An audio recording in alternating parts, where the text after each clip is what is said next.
అమ్మా అనొక్కసారి పిలిచి నమస్కారం చేస్తే చాలు, వెంటనే నేనున్నాను రా బిడ్డా అని అమ్మవారు కాపాడుతుంది. మీకు నేను ఒక మాట చెప్తే మీరు ఆశ్చర్యపోతారు. ఈ శ్లోకం ఎంత శక్తివంతమో తెలుసా? మీరు తప్పించుకోలేనంత పెద్ద ఉపద్రవం వెంట తరిమేస్తుంటే వెనకాతల ఏం చెయ్యాలో తెలియనప్పుడు ఈ శ్లోకం జరిగితే చాలా రక్షిస్తుంది అమ్మవారు. అంత శక్తివంతం.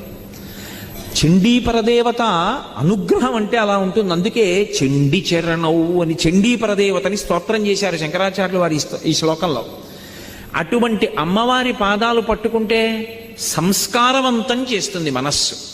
ఇక్కడ మీరు నన్ను ఒక ప్రశ్న అడగచ్చు, ఏమండి ఒకవేళ అసలు కోర్కెల మీద వ్యామోహం పోక, అసలు వ్యామోహం అనేటటువంటిది పోతే కదండి ధర్మబద్ధం చేసుకుందామన్న కోరిక. ఆయన అలా చెప్తాడు కానండి, ఏడాదికి ఒకసారి వచ్చి ఏ